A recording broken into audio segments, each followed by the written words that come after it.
नमस्कार, मी वृषाली कदम. जय महाराष्ट्राच्या एन्काउंटर या खास कार्यक्रमामध्ये आपल्या सगळ्यांचं स्वागत आहे.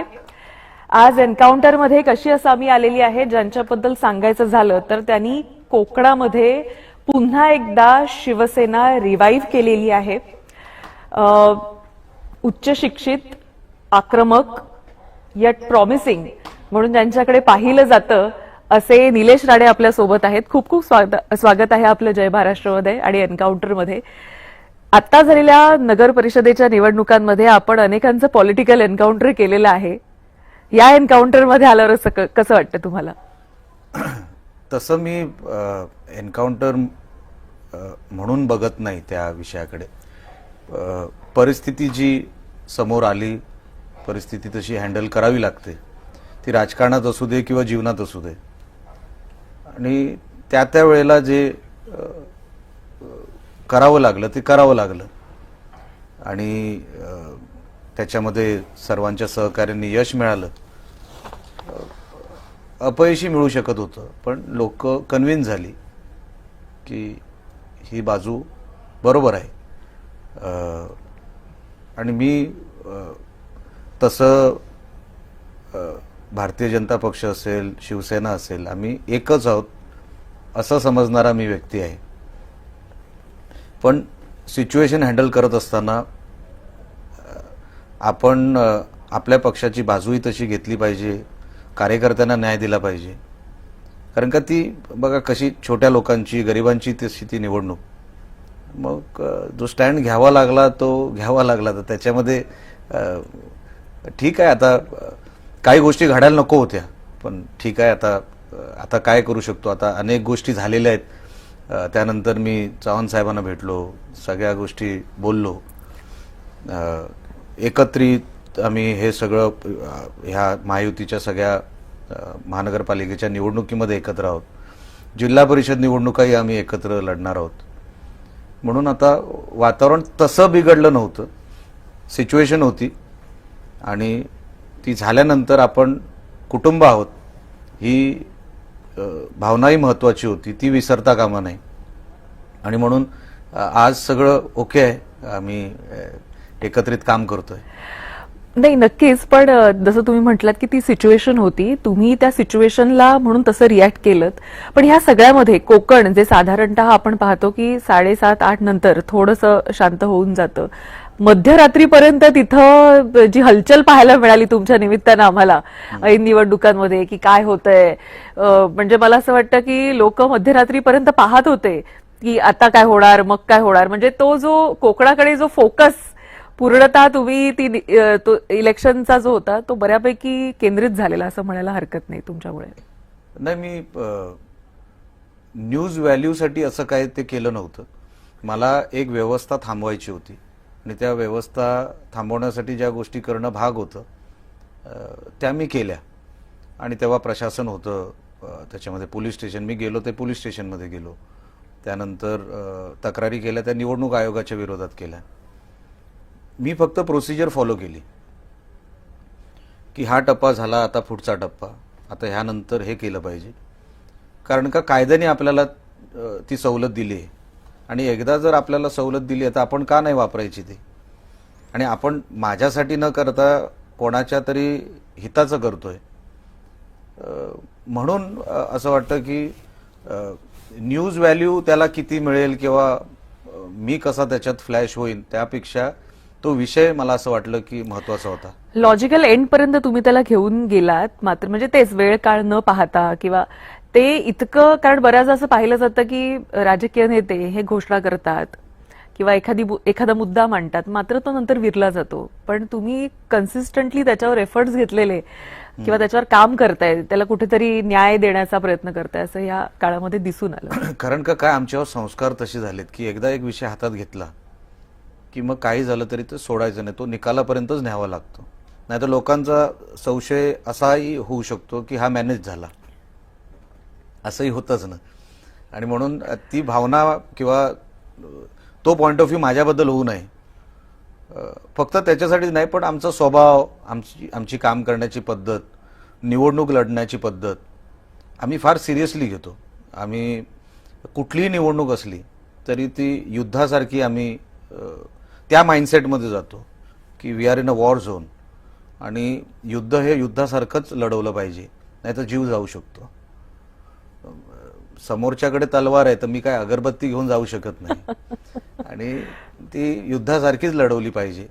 आणि त्या भावनेतून आम्ही हे सगळं करत असल्यामुळे लोकांना असं वाटणं साहजिक आहे की हे सगळं आपण ते म्हणतो ना की का, तर कोणाचं तरी काहीतरी लागलंय, भविष्य आहे, कष्ट आहेत, तर त्यांना असं वाटू नये की निलेश राणे मॅनेज होतोय किंवा मॅनेज झालाय आणि आम्ही त्याच्या निवडणुकीत एवढे कष्ट घेतो, तो आमच्या निवडणुकीत घेत नाही. राणेसाहेब हे नेहमी आम्हाला सांगत आलेले आहेत की आपण जे कोण आहोत ना ते कार्यकर्त्यांमुळे आहोत, ते नसते तर आपण नसतो. आपल्याला जी काय व्हॅल्यू मिळते, आपण वेगवेगळ्या पदांवर जातो. आता राणेसाहेबांना 10 वेळा वेगवेगळ्या पदांवर काम करायची संधी मिळाली. म्हणजे तुम्हाला मी सांगतो की मुंबई महानगरपालिकेच्या नगरसेवक पदापासून बरोबर. त्यांनी प्रत्येक सभागृह बघितलंय. ह्या देशामध्ये जेवढे सभागृह आहेत, बरं, महानगरपालिकेचं सभागृह बघितलं, नक्कीच. आमदारकीचं बघितलं, विधानसभेचं बघितलं, विधान परिषदेचं बघितलं, राज्यसभेचं बघितलं, लोकसभेचं बघितलं. कदाचित या राजकीय ह्या सगळ्या फ्रेटर्निटीमध्ये ते एकमेव असे असतील की ज्यांनी त्या त्या स्तरावरचे प्रत्येक सभागृह बघितलेत, अप्पर हाऊस, लोअर हाऊस, महानगरपालिका. म्हणून त्या लोकांनीच आम्हाला तिथपर्यंत नेलं ना, मग त्यांच्यासाठी ना का नाही करू. म्हणून प्रामाणिक राहायचं त्यांच्याबरोबर, ही शिकवण आहे. नाही, मी जे म्हटलं की कोकणामध्ये शिवसेना रिवाईव्ह झाली, याचं कारण असं की ज्यावेळी नारायण राणे हे काँग्रेसमध्ये गेले होते त्यानंतर पूर्णतः म्हणजे असं म्हणायला हरकत नाही, पण शिवसेना हवी तितकी स्ट्रॉंग राहिली नव्हती त्या काळामध्ये, त्यावेळेची अनडिवायडेड शिवसेना असं मी म्हणते. त्यानंतर जेव्हा ते भाजपमध्ये आले त्यानंतर भाजप बऱ्यापैकी स्ट्रॉंग होत चाललेली आपल्याला तिथे पाहायला मिळाली. पण तुमच्या निमित्तानं ज्यावेळी तुम्ही पुन्हा एकदा शिवसेनेमध्ये आलात त्यावेळी मात्र शिवसेना खऱ्या अर्थानं ह्या काही मागच्या महिन्यामध्ये आपण पाहू शकलो की तो शिवसेनेचा तो फ्लेवर दिसली, तो रिवायवल दिसला कोकणातला खास करून. देवाचीच कृपा आहे. आम्ही शिंदे साहेबांसाठी जर काही मी करू शकलो तर ह्या गोष्टीचं समाधान आहे. पक्षवाढीसाठी नेते आपल्याकडून दुसरं काय मागतात, पक्ष संघटनाच मागतात, ते काय आपल्याकडे वेगळं काय मागत नाही. तू संघटनेसाठी काय करतोस, संघटना तुझ्याकडे जी काय आहे ती तू सांभाळतोस का, ती वाढवतोस का, हेच असतं ना नेत्यांचं. आणि माझ्या जीवनामध्ये माझं जे काही पराभव वगैरे झाले त्यानंतर संधी शिंदे साहेबांनी दिली, म्हणून करावं तर त्यांच्यासाठी. हे जे शिवसेना आम्ही जे काय वाढवायचा प्रयत्न करतो ना, की जे शिंदे साहेबांना अभिप्रेत आहे ती शिवसेना आपण उभी केली पाहिजे.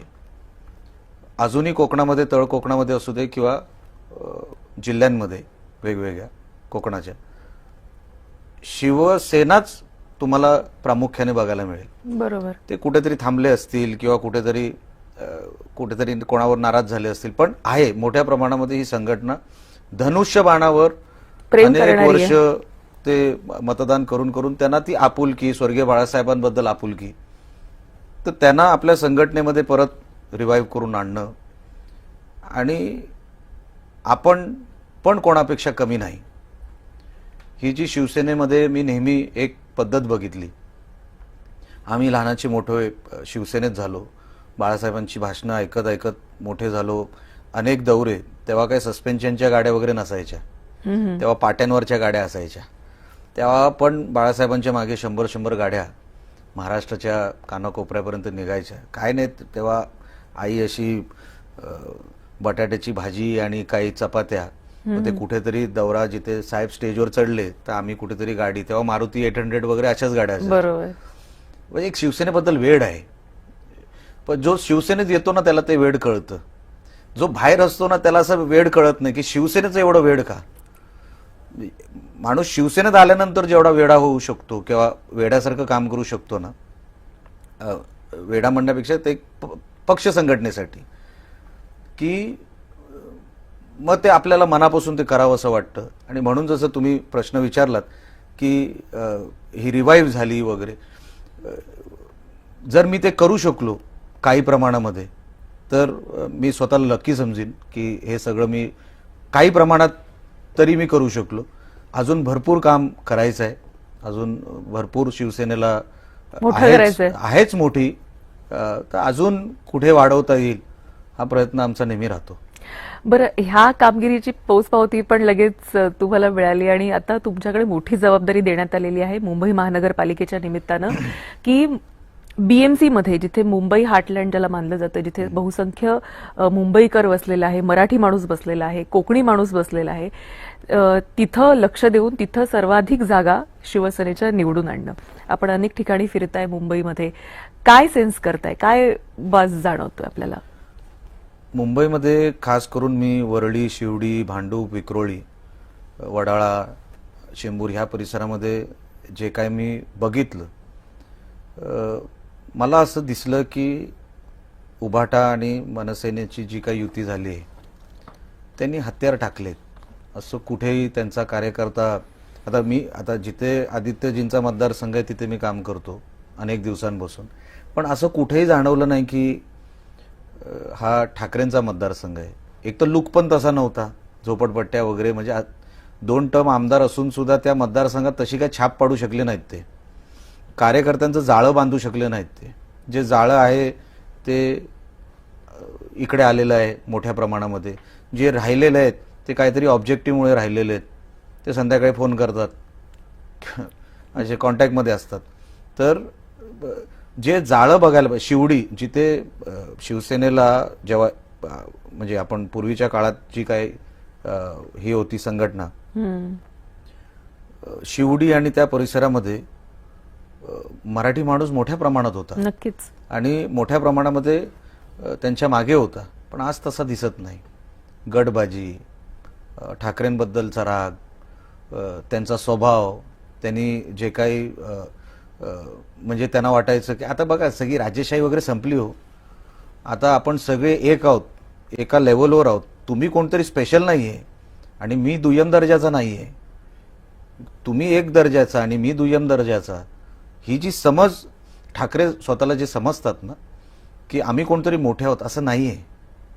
हा त्यांचा गैरसमज आहे. ह्या निवडणुकीत तर ते कळेलच त्यांना की आता एक जे शेवटचं जे काही त्यांच्याकडे राहिलं होतं मुंबई महानगरपालिकेची निवडणूक, ती पण ते तसे लढवत नाहीत. आता शाखेत जाऊन काहीच उपयोग नाही. आता शाखेत गेल्यानंतर जो काय उरला सुरला शिवसैनिक आहे, जो सगळ्या पक्षांची टचमध्ये आहे, तो तुम्हाला काय मदत करणार आणि काय ती मतं आणणार, तो म्हणजे त्यांच्याकडून ते सगळ्या कॉन्टॅक्टमध्ये आहेत दुसऱ्या पक्षांच्या. ठाकरे दोन्ही म्हणजे उद्धव साहेब असतील किंवा राजसाहेब असतील, त्यांच्या स्वभावाचा आणि त्यांच्या त्या एक आम्ही कोणतरी आहोत, तुम्ही कोणच नाही आहात. मराठी माणूस होता म्हणून तुम्ही होतात. आणि हे सगळं प्रेमानं स्वर्गीय बाळासाहेब ठाकरेंवरचं आहे. ब्रँड स्वर्गीय बाळासाहेब ठाकरे आहेत. आता मी जर नारायण राणेंचा मुलगा म्हणून मी जर स्वतःला काहीतरी समजायला लागलो आणि कोकणामध्ये त्यांच्यासारखा फिरायला लागलो, लोक म्हणतील तू काय केलंयस. आता ते दिवस गेले ना की बापामुळे मुलाला सगळं काय मिळतं आणि मुलगा वाटेल ते करू शकतो. आता दिवस ते गेले मॅडम. आता तसं काय राहिलेलं नाही. आता तुम्ही काय, तुमचं मेरिट काय, तुमची बौद्धिक क्षमता काय, तुम्ही डिलिव्हर काय करू शकता, ह्याच्यावर पण सगळं डिपेंड असतं. ठाकरेंनी अनेक वर्ष फक्त मराठी माणसाला वापरलं आणि ग्राउंड रियालिटी आता जिकडे मी फिरतोय तिकडे सगळीकडे अशी जाणवते की आता हे जे 2 भाऊ एकत्र आले आणि मार्केटिंग करतायत ना, लोकांना काही देणं घेणं नाही. लोक म्हणतात माझं काय, मी मुंबईमध्ये राहतो, 21व्या शतकात आपण राहतो, हे मुंबई 21व्या शतकातलं वाटतंय का, हे सगळं आहेच ना, तुम्ही काहीच देऊ शकला नाही आणि आम्ही फक्त एकत्र. अरे कोणाला फरक पडतो तुम्ही एकत्र आलात नाही आलात, घरी बसा. अच्छा, अगोदर एकत्रच होतात ना 25 वर्ष. जेव्हा मुंबई महानगरपालिका 25 वर्ष या ठाकरेंकडे होती, सगळ्या किल्ल्या उद्धव साहेबांकडे होत्या, तेव्हा एकत्रच होतात ना. मग तेव्हा काय नाही तुम्ही मुंबईसाठी काय करू शकलात. लोकही सगळी हुशार आहेत, सुज्ञ आहेत आणि मुंबईकर तर खूपच हुशार आहे. त्यांना सगळं माहिती आहे. 16 तारखेला तुम्हाला दिसेल ठाकरे कंपनी जी प्रायव्हेट लिमिटेड कंपनी आहे त्यांचा अकाउंट NPA झालेला असेल. बरं, ज्यावेळी हे दोन बंधू एकत्र आले होते असं वाटलेलं आता मुंबईमध्ये असा सभांचा धडाका होईल किंवा 29 महानगरपालिकांना आपण सामोरं जातोय, अनेक महानगरपालिकांमध्ये सभा होतील, डबल धमाका होईल, पण अनेक ठिकाणी सभा कॅन्सल होताना आपल्याला पाहायला मिळाल्या. हो, आणि उदाहरण म्हणून तुम्हाला जर सांगितलं, आता उद्धवजी मला वाटतं काल काय परवा इकडे अंधेरीच्या कुठल्या तरी पॉकेटमध्ये वकोला आणि त्या भागात कुठेतरी जात होते आणि लोक जमली नाही, तर त्याचं कारण माझा आवाज बसलाय म्हणून मी भाषण करू शकत नाही असं बोलून गाडीत बसून निघून गेले. ही परिस्थिती काल परवाची सांगतोय तुम्हाला.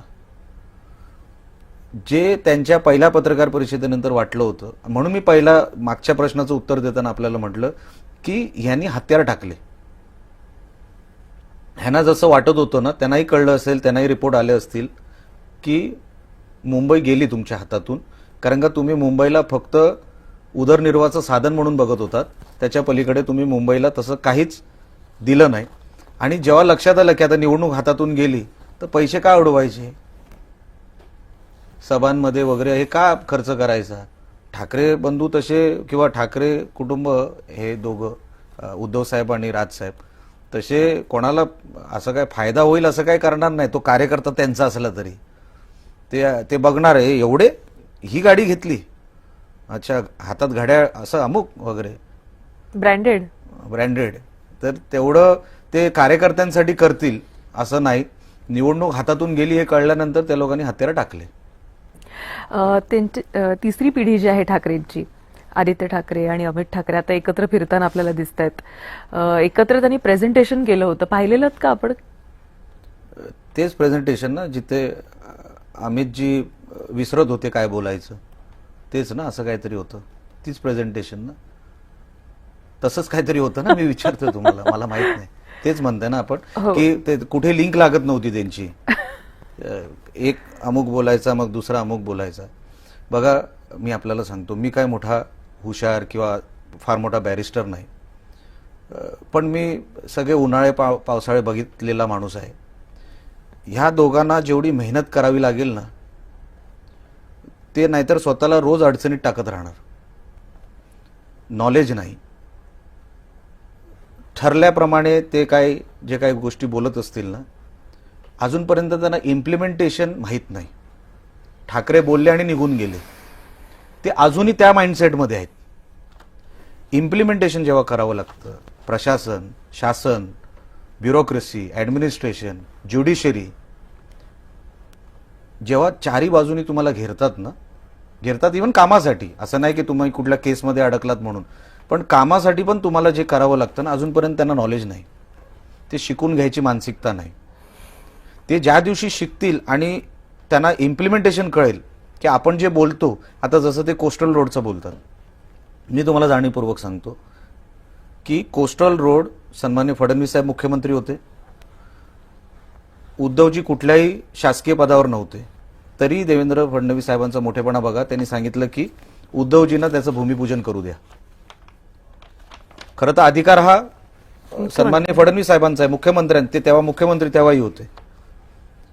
अधिकाऱ्यांनी परत विचारलं की साहेब आपण दुसरं भूमिपूजन करावं का, कारण शासकीय झालेलं नाही. फडणवीस साहेब मनाचा मोठेपणा ठेवून हे बोलले की नाही, एकदा उद्धवजींनी केलंय ना, मग आपण नाही करायचं. सुप्रीम कोर्टात 4 केसेस गेल्या, अनेक अडथळे आले शासनाच्या माध्यमातून. एवढं असून सुद्धा ह्याच्यातलं काय माहिती होय ना, कोस्टल रोड आम्ही केला. अरे तुम्ही फक्त टोपी घातली, ती कन्स्ट्रक्शन साईटची जी टोपी घालतात, आणि टनलकडे असं बघितलं खालून वर. त्याच्या पलीकडे आदित्यजींनी काय केलं? सुप्रीम कोर्टाचे 4 केसेस जे झाल्या, त्याचे फिर्यादी सांगा आम्हाला कोण होते. तुम्हाला काही माहित नाही. म्हणून तुम्हाला सांगितलं, हे दोघं काही करू शकत नाही जोपर्यंत ते स्वतःला रिवाईव्ह करत नाही, स्वतःला ते चेंज करत नाही. आपण कोणच नाही आहोत, आपण एका समान व्यवस्थेमध्ये आहोत. त्या माइंडसेटमध्ये हे जे दोघं मुलं जी आहेत ना, येत नाही ना. अहो, मोठमोठे लोकांचा दिवा विझलेला आहे या देशामध्ये. गांधी परिवाराची काय अवस्था झाली, कुठे कोण आहे, अच्छा परवापासून ना इंदिरा गांधी वाचल्या ना कोण वाचले, कोण मोठमोठे दिग्गज गेले, पण त्याच्यातून ते शिकले आणि काहीतरी नवीन स्वतःला बदल करून घेऊ. ह्यांच्यात बदल, ते अजूनही ते बॉडी लँग्वेज वगैरे मी बघतो, मला वाईटही वाटतं, कारण की हे स्वर्गीय बाळासाहेब ठाकरेंचं परिवार आहे. आमच्या मनातही असं कधी वाटत नाही की हे रसातळाला जावे, पण शिकावं, हंबल व्हावं. नुसतं हंबल म्हणजे तुमच्यासमोर हंबल उचून चालत नाही, ते बाहेर कसे वागतात, संध्याकाळी कसे वागतात आणि सकाळी कसे वागतात, त्याच्यामध्ये पण फार मोठं अंतर आहे. आपण हे तपासून घ्या. तुम्ही आता कोस्टल रोडचा विषय काढलात, पण त्यांचं म्हणणं आहे की आम्ही एफडी वाढवल्या, आम्ही बेस्टचे पैसे कमी केले, हे सगळं आम्ही केलेलं आहे आणि कोस्टल रोड पण आम्हीच केलाय. 2 विषय तुम्हाला सांगतो. तुम्ही 2 विषय काढलात की एफडी. आपण मुंबई महानगरपालिका म्हटलं तर ही फायनान्शियल कॅपिटल मुंबई आणि मुंबईमधली असणारी ही महानगरपालिका. तिथे पैसे तुम्हाला आम्हाला असं म्हणतो ना की हे पैसे ऑटोमॅटिकली मुंबईकडे वळतात. अनेक देशांचा बजेट नाही ना, आफ्रिकन देशांचा, तेवढा एकटा मुंबईचा बजेट आहे. मुंबईच्या लोकांनी मुंबईचा एफडी वाढवला, कुठल्या व्यवस्थेने नाही. बघा, हे एक स्पिरिट आहे मुंबईचं. मी आत्ताच कुठेतरी बोललो, मुंबईचं स्पिरिट म्हणजे ठाकरे नाही. मुंबई कधी ट्रॅफिक जॅम आहे किंवा कधी पाणी भरतं, कधी काय अतिवृष्टी येते, कधी काय ट्रॅजेडी होते, मुंबई स्वतःला सावरते. असं तुम्हाला देशात दुसरं शहर भेटणार नाही. नक्कीच 1-2 दिवसांमध्ये लगेच बघा काय म्हणजे मोठमोठ्या घटना मुंबईमध्ये झाल्या, पण मुंबईकर स्वतःला उभं करून परत कामाला लागला. ह्याचं क्रेडिट ठाकरे घेऊ शकतात का? म्हणजे कुठला विषय तुम्ही बोलात? एक बीएसटी. आता बीएसटीचा विषय मी तुम्हाला सांगतो. शशांक राव हे मोठी युनियन चालवतात बीएसटीमध्ये. माझं सोडून द्या, मी काय म्हणतो, कदाचित मी विरोधक असल्यामुळे आपल्याला वाटत असेल मी अमुक अमुक बोलीन. शशांक राव काय म्हणतायत ना, 2019 आणि 2022 मध्ये जे करार झाले बीएसटीचे, आणि तेव्हा मुख्यमंत्री होते सन्मान्य उद्धवजी.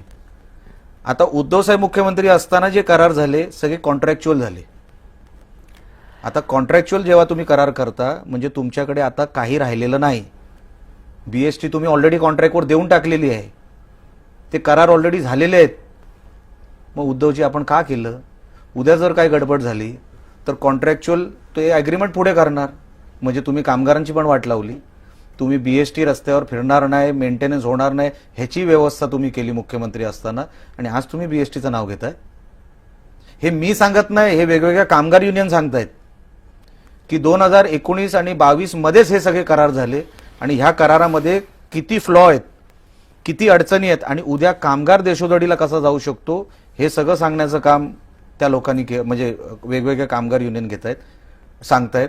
मग मला एक सांगा, हे जे कोण बोलतात, आदित्यजी बोलतात किंवा कोण काय बोलतात, ह्याला काय मी बोललो ना, अभ्यासच नाहीये, नॉलेज नाहीये.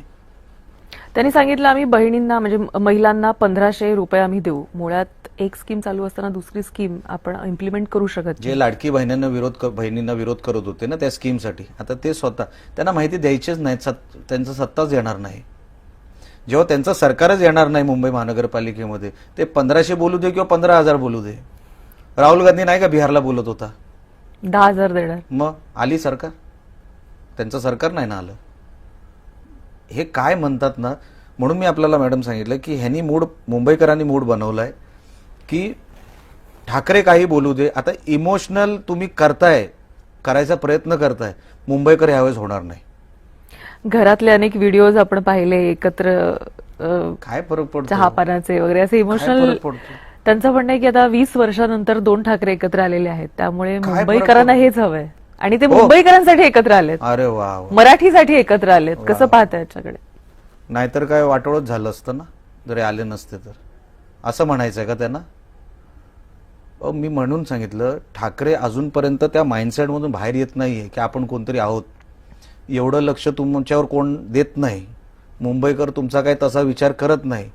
मुंबईकरांना आपण काय देतोय, मुंबईकर आज काय म्हणतात. आता मी वरळीच्या झोपडपट्टीत गेलो किंवा मी शिवडीच्या गेलो, ह्यांचं नाव सुद्धा कोण काढत नाही. आम्हाला घर द्या, आम्हाला स्वच्छता द्या, आम्हाला चांगले रस्ते द्या, इंटरनल रोड, आम्हाला मेडिकलची फॅसिलिटी पाहिजे, दवाखान्यांची फॅसिलिटी, क्लिनिक वगैरे. लोक हे मागतायत. असं कोणी मला या एवढ्या प्रचारामध्ये असं मला दिसलं नाही की अरे नाही नाही आम्हाला सगळं मिळालं, ठाकरे एकत्र आले ना. असं मला तरी एकही भेटला नाही, एकही कुटुंब भेटला नाही. उलट मी वरळीमध्ये गेलो, तुम्हाला म्हणजे मला माहित नाही तुम्हाला ऐकायला आश्चर्य वाटेल की नाही, मी असंच सहज विचारलं, मी म्हणलं आमदार वगैरे दिसतात का नाही, हो कसले कसले येतात आमच्याकडे. एकदा निवडणूक झाली की ढुंकून सुद्धा येत नाही, यांचे कार्यकर्ते सुद्धा येत नाही. ही ठाकरेंची खरी अवस्था आहे. असं कोणच मुंबईमध्ये मला नाही जाणवलं. मी आता पुरी मुंबई म्हणजे अच्छा संजय राऊत जे रोज सकाळी बोलतात बरोबर आहे, त्यांचा भाऊ सुनील राऊत, विक्रोळीमध्ये मी फिरतो, विक्रोळीमध्ये चक्क अजूनपर्यंत लोकांकडे पायवाट नाही. बरं. पायवाट जे ग्रामीण भागामध्ये म्हणतो ना, ही पायवाट वाडीतून काढा, 2 वाड्या जोडा, बरोबर. जी पायवाट असते, जी 4 व्हीलर वगैरे जाऊ शकत नाही, बरोबर. पायवाट मागतायत लोक अजूनपर्यंत. हे दुसऱ्या टर्मचे आमदार आहेत, ह्यांचे बंधू संजय राऊतांचे.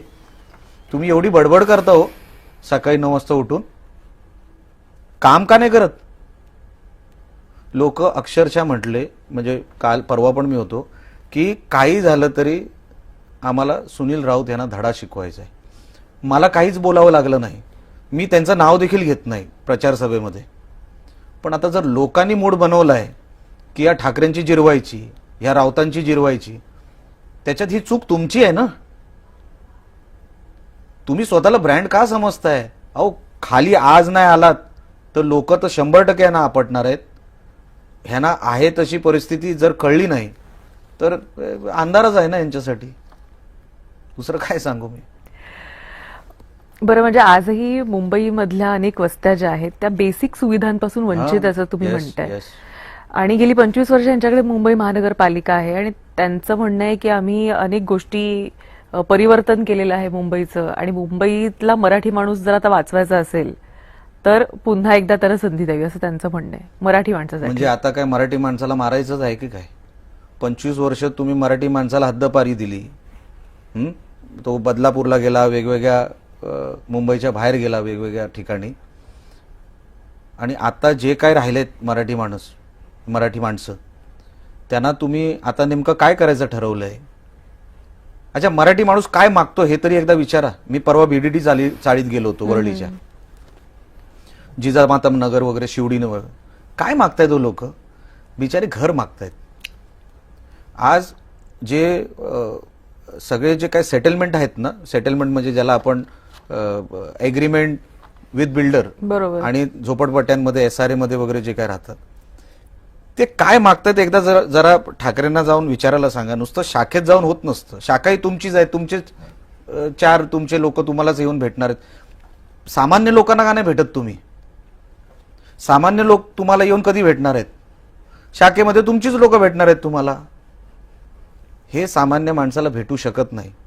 ह्यांना असं वाटतं आम्हाला कसे डायरेक्ट, मग शाखा प्रमुख काय करतो, विभाग प्रमुख काय करतो, ही सगळी जबाबदारी त्यांच्यावर टाकणार. आणि हे सगळे विभाग प्रमुख आणि यांचे सगळे खालचे शाखा प्रमुख सगळे खाऊ पिऊ, ते सामान्य जनतेला वरपर्यंत येऊच देत नाही. त्यांची कामच कधी वरपर्यंत येत नाही आणि होत नाही. जवळपास 20 ते 21 हजार कुटुंब म्हणजे हे असे आहेत झोपडपट्ट्या, म्हणजे एक मल्टिप्लाइड बाय ही एवढी जी काय 21,000 मी तुम्हाला सांगतो, जे बिल्डरांबरोबर एग्रीमेंट करून फसलेत. बरं. काही ठिकाणी इन्व्हेस्टर जो काय होता, बिल्डर होता, तो पळाला. काही ठिकाणी अनेक्शरचे प्रॉब्लेम आहेत. काही ठिकाणी म्हणजे भाडी मिळाली नाहीत.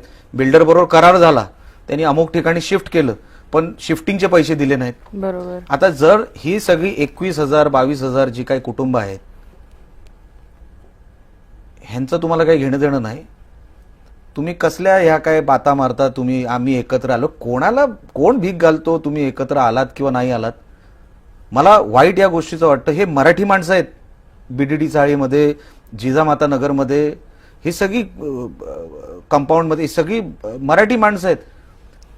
काल परवा जेव्हा शिंदेसाहेब आले होते, माईकवर समोरच्या जे मांडत होते, निवेदक होते, त्यांनी एवढंच सांगितलं, साहेब आमच्या घरांचं बघा. असं कुठेही बोलले नाहीत. ठाकरेंचं बघा किंवा ठाकरे बघा कसे आमच्याकडे येऊन गेले, असं कोणी बोलले ते नाही. नाही चाले ना. ते नाही चालले. माझं तेच म्हणणं आहे, ते मराठी माणसाकडे जातच नाहीत. ह्यांचे शाखा प्रमुख विभाग प्रमुख हे लुटमार करण्यामध्ये एवढे व्यस्त आहेत. आता खाली ह्यांचा हे काय रिलायन्स कंपनीमध्ये कामाला आहेत का ह्यांचे शाखा प्रमुख आणि किंवा इन्फोसिसमध्ये कामाला आहेत. त्यांचं उदरनिर्वाहाचं साधन हीच लुटमार आहे. भाजीवाल्यांकडून पैसे घ्या, तुमच्या लहान दुकानदारांकडून पैसे घ्या. ह्यांचं उदरनिर्वाहाचं साधन काय? लुटमार. ह्यांची महानगरपालिका आल्यानंतर हे का लुटमार कमी करणार की वाढवणार? एक भाजीवाला सोडणार नाही हे लोक. भाजीवाले वाढवतील, कारण का तेवढा हप्ता मिळेल. तुम्ही विचार करा, जेव्हा उद्धवजी मुख्यमंत्री झाले त्या 2.5 वर्षामध्ये, एक तर ते आले तेव्हा कोरोना घेऊन आले आणि गेले तेव्हा कोरोना गेला. उद्धवजी त्या 2.5 वर्षामध्ये तुम्ही विचार करा, सचिन वाझेला बाहेर काढलं, त्यांनी मनसुख हिरेनला मारून वसईच्या खाडीत टाकलं. मुकेश अंबानीच्या घराच्या खाली ती स्कॉर्पिओ मिळाली ज्याच्यामध्ये जिलेटिन स्टिक्स वगैरे होते. एका एक्स नेव्ही ऑफिसरचा डोळा फोडला फक्त पोस्ट टाकली म्हणून. एक फक्त व्हायरल पोस्ट केली. कोण आहात तुम्ही? लोकशाही आहे, फ्रीडम ऑफ स्पीच आहे. कोणी तुमच्याबद्दल एकदम आक्षेपार्ह काय असेल तर मी समजू शकतो. तुम्ही वयोवृद्धांचे, तुम्ही कोणालाही उचलून मारताय, तुम्हाला धिंगाणा घालताय, लोकांची घरं पाडायला गेली, तिथे कंगना रनौतचं पाडायचा प्रयत्न केला, आमचं घर पाडायचा प्रयत्न केला, किरीट सोमय्याचं दगडी मारताय गाडींवर. हे सत्तेवर आले की तुम्ही बघून घ्या, हे मुंबईला स्वतःची जागीर समजून हे तोडफोड सुरू करतील. मुंबईकर हा त्रस्त होईल. बघा, ह्यांची गुंडगिरी वाढते हे सत्तेमध्ये आल्यावर, हे कमी नाही करत. तुम्ही उद्धवजींचे 2.5 वर्ष बघा, हे फक्त गुंडगिरीत करत फिरत होते. आता तो महापौर बंगला पण घेतला, प्रायव्हेट लिमिटेड कंपनी असल्यासारखी, आणि त्यांनी इन्व्हेस्टमेंट करून प्लॉट घेतल्यासारखा गिळला ना तो प्लॉट. अहो, महापौरांचा बंगला तो. ठीक आहे, स्मारक करायचंच होतं, हे राजसाहेबांचे वाक्य सांगतोय मी. जर स्मारक करायचंच होतं ना, तर कुठलं तरी मोठं भूखंड बघून करायला पाहिजे होतं. आता काय झालं, काल परवा हेच दोघं, अमित ठाकरे आणि आदित्य ठाकरे, बाळासाहेब ठाकरेंचं ते स्मृतीस्थळ आहे शिवाजी पार्कचं, तिकडे इंटरव्ह्यू करत बसले होते. अरे ते स्मृतीस्थळ आहे, तिथे फक्त माणूस वंदन करायला जाऊ शकतो. तुम्ही टाइमपास करायला बसलाय का तिकडे? म्हणजे कुठल्या गोष्टीचं गांभीर्य काही नाही. महापौर आतमध्ये राहत असताना आदित्य ठाकरे आतमध्ये क्रिकेट आणि फुटबॉल खेळायचा मागच्या त्या गार्डनमध्ये. हे काय प्रायव्हेट लिमिटेडच झालं का? तुम्हाला मुंबईचं नेमकं करायचं काय ते तुम्ही विजन सांगत नाही. कुठेतरी काहीतरी फालतू 2-3 काहीतरी स्लाइड दाखवणार. मुंबई अशी बदलू शकत नाही. आम्ही मागच्या 2.5 वर्षामध्ये जे शिंदे साहेबांनी केलं, आता जे फडणवीस साहेब करतायत, त्या जीवावर आम्ही मतं मागतोय. आम्ही एकत्र आलोय म्हणून आम्हाला मतदान द्या असं आम्ही सांगतोय का? ही कुठलं लॉजिक मला काय कळलं नाही. 2 भाऊ चहा पितात, अरे पितील ना, ते काय नाही तर काय चहा संपणार आहे का काय देशाची जर ते पिले नाही तर? म्हणजे काय लॉजिक कुठे आहे मला ते अजूनपर्यंत कळलं नाही. 2 भाऊ एकत्र नाश्ता करतात, अहो म्हणजे काय, ते काय राशन संपणार नाही की काय त्यांनी जर खाल्लं नाही तर? असं पण आहे ना, मला लॉजिक कळलं नाही. आणि हे सगळं तुम्हाला सांगायचं कारण एवढं की हे जसे वागतात हे अजून मुंबईला खड्ड्यात घालतील. मुंबई 43% स्लममध्ये आहे, अंडर स्लम. आता 43% स्लम घालवावं लागेल की तो अजून भाजीवाले आणि स्लम वाढवायचा, हे आता मुंबईकरांच्या हातात आहे. हे आले तर ह्यांचे खालचे नगरसेवक हे डेन्सिटी वाढवण्यासाठी हे झोपडपट्ट्या वाढवणार, असं सगळं आहे. पण आता तुम्ही लोकांमध्ये फिरताय, एक मला असं वाटतं की पल्स आपल्याला लोकांचा कळत असतो. अनेक निवडणुका तुम्ही अगदी खासदारकीच्या देखील पाहिलेली आहे. इतक्या निवडणुका आणि अर्थात इतकी वर्ष नारायण राणे हे राजकारणात असल्यामुळे त्यांच्या अनेक निवडणुका, त्यांचं कॅम्पेनिंग फार जवळून पाहिलेलं आहे. निवडणुकांच्या शेवटच्या टप्प्यामध्ये ना साधारणतः आपल्याला एक अंदाज येत असतो की लोकांचा कल कसा आहे. तुम्ही लोकांमध्ये फिरताय, अगदी गल्ली गल्लीमध्ये जाताय, लोकांच्या समस्या जाणून घेताय, काय कल वाटतं लोकांचा? लोक उत्स्फूर्त पाठिंबा महायुतीच्या सगळ्या उमेदवारांना देत आहेत. आमचा प्रचार एक संघ होत असल्यामुळे तो एक इम्पॅक्ट मतदारांवर पण चांगला पडतो. कसलेही वाद नाही, कसलेही हे नाही, प्रॉब्लेम नाही. आणि मतदारांनी ठरवलंय की या वेळेला महायुतीला आपण चान्स दिला पाहिजे, कारण का केंद्र सरकारमध्ये हे, राज्य सरकारमध्ये हे, तर कुठे मुंबईला पैसा कमी पडू द्यायचा नाही किंवा कमी पडणार नाही. हे जर करायचं असेल तर महायुतीला मतदान झालं पाहिजे, कारण का ह्यांच्याकडे द्यायला काहीच नाही हो. उद्धवजी स्वतःच उभे राहतात आणि सांगतात ना माझ्याकडे द्यायला काय नाही. स्वतः उद्धव साहेब म्हणतात शिवाजी पार्कला, आज पण कदाचित म्हणतील. ते कशाला, त्यांचेच आमदार आहेत गुहागरचे भास्कर जाधव साहेब, ते एका शिवाजी पार्कच्या सभेमध्ये आत्ताच हल्लीच कुठेतरी बोलले की बघा उद्धवजी बसलेत, त्यांच्याकडे द्यायला काय नाही. त्यांना द्यायला काही नाहीये. त्यांना हवंय विरोधी नेते पद आणि त्यांना ते मिळत नाहीये. ते त्यांचं दुःख देखील आहेच. नाही, तो भाग वेगळा. पण जेव्हा तुम्ही जेनेरिक आपल्या नेत्यांना सांगताय बघा त्यांच्याकडे आता काही नाही राहिलं, काय देऊ शकत नाही, ते त्यांचेच आमदार सांगतायत की हे आता काही देऊ शकत नाही, मग आपण मुंबई अशा माणसाच्या हातात का द्यावी जे काहीच देऊ शकत नाही. ते स्वतः म्हणतात मला बजेट कळत नाही. मग काय कळतं आपल्याला? ते मुख्यमंत्री असताना कधी मंत्रालयात गेले नाहीत. 3 वेळा माणूस मंत्रालयात गेले, 3च वेळा. म्हणजे राज्याचा मुख्यमंत्री फक्त 3च वेळा मंत्रालयात जातो. हे सगळं आणि लोकांना ना काय झालं बघा, आज पण मी किशोरीताई पेडणेकरांवर एक विषय बोललो. कोविडच्या काळामध्ये किशोरीताईने काय पराक्रम केले की बॉडी बॅग असतात, जे डेड बॉडी ज्याच्यामध्ये ठेवावी लागते, त्याची एकाची किंमत मार्केट व्हॅल्यू प्रमाणे 1600 रुपये. ह्यांनी कुठल्या तरी कंपनीची टायअप करून ती 6719 रुपयाला घेतली. हो, आणि अशा हजारोनी त्यांनी ऑर्डर दिल्या आणि त्याचा उल्लेख त्यांनी निवडणूक ह्याच्यात केला नाही त्यांच्या ॲफिडेव्हिटमध्ये. बघा, जेव्हा डेड बॉडी आणि जेव्हा लोक मरत होती, जीव जात होता, त्या वेळेला पण ह्यांनी पैसे कमवायचं ठरवलं. म्हणजे माणूस हळवा पडतो, मोठमोठे गँगस्टर हळवे पडतील, पण ह्यांना काय वाटलं नाही. ह्यांना वाटलं ह्याच्यात पण पैसा कमवायचा. डेड बॉडीमध्ये पैसे, म्हणजे डेड बॉडी बॅगमध्ये पैसे, खिचडीमध्ये पैसे, टॉयलेट पेपरमध्ये पैसे, जम्बो कोविड सेंटरमध्ये पैसे. हे बेलवर बाहेर आहेत आता किशोरीताई पेडणेकर त्या केसमध्ये, बॉडी बॅगच्या केसमध्ये. तर आज सकाळी मी तो विषय घेतला. म्हणजे विचार करा, हे सत्तेमध्ये आल्यावर ह्यांना काय करायचं आहे, ते ह्यांना लुटायचं आहे. हे सगळे जे काय मी तुम्हाला विषय सांगितले हे तुम्ही व्हेरीफाय करून घ्या, मी सांगतोय म्हणून नाही. एक जरी ह्याच्यातलं काय चुकीचं निघालं किंवा मी काय एक्स्ट्रा बोललो तर तुम्ही मला सांगा. एवढं करणारी लोक ही मुंबईचे सेवक होऊ शकतात का? हे मालक बनायचा प्रयत्न करतायत. मी मुंबईचा कोणतरी आहे, तू कोण नाही भाऊ. जेवढी मुंबई तुझी आहे ना तेवढी माझी पण आहे, एक गरीब मराठी माणसाची पण आहे, मध्यम वर्गाची पण आहे. कोण तुम्ही? ठाकरे म्हणजे कोण? हे नाही चालणार. म्हणजे जसे ब्रिटिशर वगैरे करायचे ना जेव्हा प्रिन्सली स्टेट होते, तसंच झालं नाही की मी कोणतरी मोठा आहे आणि तुम्ही आमचे कोणतरी कामगार किंवा तुम्ही आमचे हे आहात, असं नाही. आणि म्हणून आता मुंबई तशी राहिली पण नाही. मुंबई आता फार मुंबईकर हुशार आहे, त्यांना बरोबर कळतं कोणाला कधी जिरवायचं ते यावेळेला ठाकरेंची जिरवणार.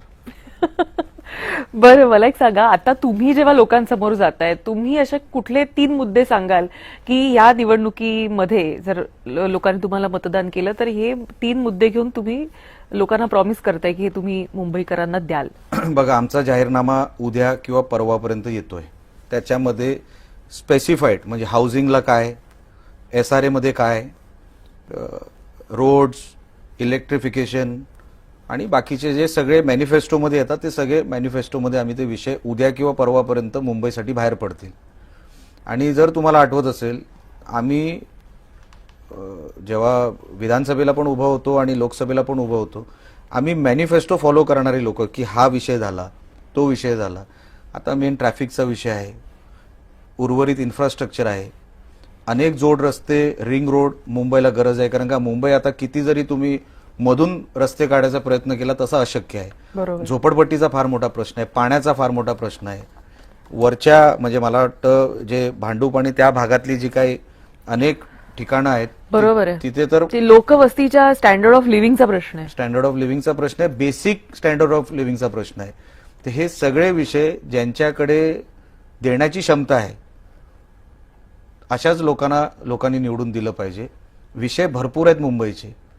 ह्यांच्याकडे पण जेव्हा 2.5 वर्ष मुख्यमंत्री पद आलं होतं हे भांडत बसले, कारशेड इकडे असावी मेट्रोची की तिकडे असावी. बरोबर ना. आम्ही त्याचा रोडमॅप तयार करणं, त्या रोडमॅपनुसार मुंबई हे 21व्या शतकातलं दिसण्यासाठी काय करावं लागेल त्या सगळ्या गोष्टी आम्हाला इम्प्लिमेंट कराव्या लागतील. एवढा मोठा जो आम्हाला मॅन्डेट दिला लोकांनी विधानसभेला, तो मॅन्डेट आणि आता महानगरपालिकेमध्ये आम्हाला मॅन्डेट दिल्यानंतर इम्प्लिमेंटेशन होणारी कामं जी तात्काळ अर्जंटली करायची आहेत ती होऊ शकतात. जे प्रकल्प अडकलेले आहेत, काही ज्युडिशरीमध्ये अडकलेले आहेत, काही कुठल्या तरी डिस्प्यूटमध्ये अडकलेले आहेत, हे सगळं बसून नियोजन जोपर्यंत करत नाही ना आणि तसं वजन वचक असणारी एक वरती लोक बसलेले नाही तोपर्यंत हे होणार नाही. हे होणार नाही. माझं काम आहे आणि म्हणून मी हे केलं पाहिजे असा बसणारा माणूसच तुमची सेवा करू शकतो. मी कोणतरी आहे फार मोठा मालक तुमचा म्हणून मी सेवा करू शकत नाही. मॅनिफेस्टो सेवक या नंतर भूमिकेत गेलं पाहिजे असं म्हणणं. सेवक ह्या भूमिकेतच गेलं पाहिजे. इथे कोणी आता तसं लॉर्ड माउंटबेटन नाही राहिला. तुम्हाला जमिनीवर उतरूनच काम केलं पाहिजे. तुम्हाला लोकांना काय हवंय त्याचं प्रशासनामध्ये रूपांतर कसं होईल त्याची टेक्निकल अडचण दूर करून तुम्हाला कसा तो प्रकल्प असेल किंवा तशी सोय तुम्हाला लोकांसाठी उपलब्ध, त्यालाच विकास कामं म्हणतात ना. मी फक्त तोंडाने म्हटलं की मी इकडे असं करीन तसं करीन असं होत नाही. तुम्हाला प्रशासनाची पण जोड लागते. कोस्टल रोडमध्ये जसं मी तुम्हाला उदाहरण दिलं, कोस्टल रोडमध्ये प्रशासनी टेक्निकल अडचणी आल्या पण ते दूर करावे लागल्या. परमिशन्स असतं, प्रशासकीय मान्यता असते, हेड खाली पैसे नियोजन कर, केंद्रातून पैसे आलेले आहेत. नुसतं काय तेव्हा हे म्हणतायत म्हणून पैसे आलेले नाहीत. केंद्र सरकारने त्या प्रकल्पासाठी पैसे, अच्छा ती जागा रिक्लेम करावी लागली. आता ज्याला रेक्लेमेशन आपण म्हणतो त्याला रेक्लेमेशन का म्हणतो, ती जमीन पाण्यातून रिक्लेम करावी लागली आम्हाला. बरोबर. आणि म्हणून तिकडे आता जे काय तुम्हाला ब्युटिफिकेशनची कामं दिसतात, रोडची कामं, तुम्हाला ब्रिज वगैरे, हे रिक्लेम करून झालेलं आहे. ह्याच्यातलं काय माहिती हो ना, एकदा सांगा तुम्ही.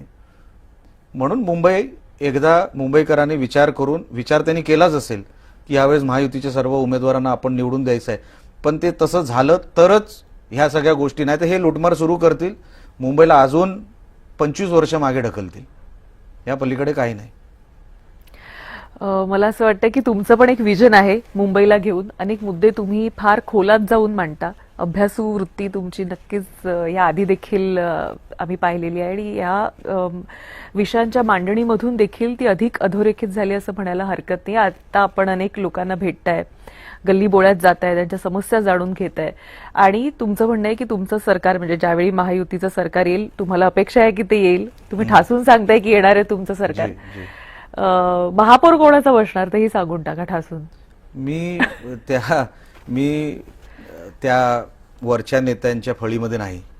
हा अधिकार सर्वस्वी त्यांचा आहे म्हणून मी काही त्याच्यावर भाष्य करू शकत नाही. हा अधिकार त्यांचा आहे. मात्र जर तुमचं सरकार आलं तर मुंबईकरांसाठी मुंबई ही बेटर प्लेस करण्यासाठी आणि त्यांच्यावरचा कराचा भार जो आहे तो कमी करण्यासाठी म्हणून तुम्ही प्रयत्न कराल असं तुम्ही ठासून सांगू शकता का? 100% करू शकतो आणि तसं हे सगळं शक्य आहे. बघा, आपण वेगवेगळ्या देशांमध्ये जेव्हा जातो,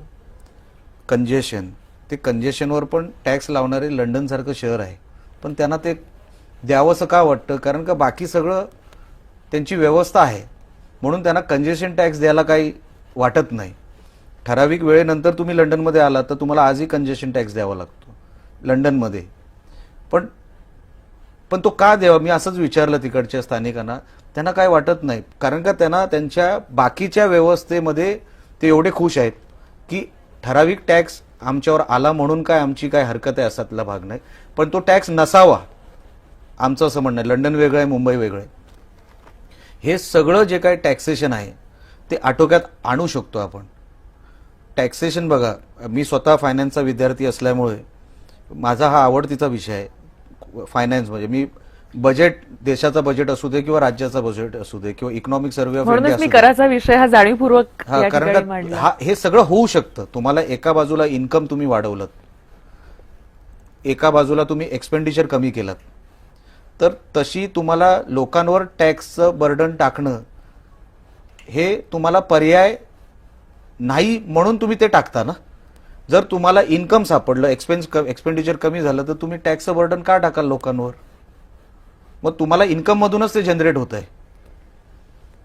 हा जसं म्हणतात ना, कुठला इकॉनॉमिस्ट एकदा म्हटला होता की economics is about starting from ABC ending at XYZ without omitting a letter. कुठेतरी ई नाहीये, कुठेतरी G नाहीये, कुठेतरी M नाहीये, असं इकॉनॉमिक्स चालत नाही. इकॉनॉमिक्स ABCD हे सगळं XYZ पर्यंत गेल तर ते तुमचं चक्र व्यवस्थित बसतं. आणि हा किचकट विषय नाहीये, सोपा विषय आहे तुम्हाला. आणि हे कधी होऊ शकतं? जेव्हा तुम्हाला राज्य सरकार सपोर्टमध्ये, बॅकिंगमध्ये आहे इन्कम जनरेशनसाठी. आपण फायनान्शियल हब आहोत. मुंबई हे फायनान्शियल हबच आहे. तुम्हाला फक्त त्यांना ती व्यवस्था, सिंगल विंडो क्लिअरन्स, तुम्हाला ज्या गोष्टी त्यांना सवलतीमधून, जास्त अति नाही, पण इन्कम जनरेशनचा फायदा हा गव्हर्नमेंटला जास्त झाला पाहिजे. ही व्यवस्था आपण जर दिली तर काही अडचण येत नाही. पण इन्कम न वाढवता एक्सपेंडिचर तुम्ही एका बाजूला तुम्ही वाढवत गेलात किंवा तो बोजा वाढला तर मग प्रॉब्लेम हा टॅक्सेशनचा येतो. मग तुम्हाला अशी जाणीव होते, नाही ना, हा पैसा लोकांकडून आला पाहिजे. क्लिअर कट ऑप्शन आहे. आणि अशी लोक, आणि मला या गोष्टीचा आनंद आहे की सन्माननीय फडणवीस साहेबांना हे अर्थ खातंही, त्यांनी तो पुस्तकही लिहिलंय ह्याच्यावर, बजेटवर. त्यांना कुठला विषय कसा हँडल करायचा हे चांगलं माहिती असल्यामुळे बजेट, इकॉनॉमिक्स आणि टॅक्सेशन ह्या 3 वेगवेगळ्या गोष्टी आहे. आम्हाला जेव्हा प्रणबजी मुखर्जी होते देशाचे अर्थमंत्री, आणि मी तेव्हा तरुण वयाचा 28 माझं वय होतं आणि मी तेव्हा खासदार होतो, ते आम्हाला बजेट शिकवायचे. वा. की बजेट कसं बघायचं. बजेट 3 पिलरवर अवलंबून असतं: economic reforms, social reforms and taxation. कुठला खर्च कुठे जातो आणि कुठून इन्कम आपल्याला सोर्स तयार होतो ह्यावरच बजेट अवलंबून असतं. तुम्ही मला एक 4थं पिलर शोधून दाखवा इकॉनॉमिक्समध्ये, आणि कुठेतरी ती लाईन अशी क्लिक झाली की बरोबर आहे, इकॉनॉमिक रिफॉर्म्समध्ये तुमचे इनडायरेक्ट आणि डायरेक्ट एक्सपेंडिचर आणि टॅक्सेस. सोशल रिफॉर्म म्हणजे आपण हे जे काही लाडकी बहीण आणि ह्या काही स्कीम्स आपण येतो तो एक्सपेंडिचर. टॅक्सेशन जे आपल्याला लोकांकडून मिळतं. ह्या तिघांचं ज्या दिवशी बॅलन्स ज्या सरकारला कळतं तोच सरकार चालू शकतो. खरं सांगतो तुम्हाला, हे यांचं काम नाही हो ठाकरेंचं. मला असं वाटतं की ज्या पद्धतीनं जे अग्रेशन तुम्ही तुमचे मुद्दे मांडता, जसं मी सुरुवातीलाच म्हटलं होतं की you are aggressive yet promising leader, जे तुम्ही कोकणामध्ये सिद्ध केलेलं आहे. मला वाटतं कोकण पुन्हा एकदा शिवसेनेसाठी रिवाईव्ह करून, आणि मुंबईच्या आता मराठी पॉकेट्समध्ये खास करून तुम्ही ज्या पद्धतीनं लोकांमध्ये फिरताय, त्यांची नस जाणून घेण्याचा आणि त्यांची समस्या जाणून घेण्याचा प्रयत्न करतायत, त्यावर समाधान शोधताय, आणि ते अगदी कसं कॅल्क्युलेटिव्ह असेल आणि त्याचा त्यांना फायदा होईल यासाठी म्हणून सोल्युशन ओरिएंटेड असं थोडंसं तुमचं विजन आहे, ज्याचा मला वाटतं पक्षाला नक्कीच लाभ होईल येत्या काळामध्ये. आणि तुमच्यावर जी जबाबदारी दिलेली आहे, मला वाटतं की तुमच्या अनेक सभा आहेत, अनेक ठिकाणी तुम्ही पदयात्रा करताय, लोकांना भेटताय, त्याच्यासाठी तुम्हाला खूप खूप शुभेच्छा. 15 तारखेला वोटिंग आहे आणि 16ला रिझल्ट आहे. त्यानंतर सुद्धा आम्ही तुम्हाला नक्कीच भेटू, आणि त्यावेळेचा जो निकाल असेल त्यावर नक्की तुमची आम्ही प्रतिक्रिया घेऊ. पण आज तुम्ही एन्काउंटरमध्ये आलात आणि आमच्या प्रश्नांना उत्तरं दिलीत, आम्हाला वेळ दिलात, त्याबद्दल आपले अनेक धन्यवाद. एन्काउंटरमध्ये आता वेळ झालेली इथेच थांबायची, पण तुम्ही कुठेही जाऊ नका. पाहत राहा फक्त जय महाराष्ट्र.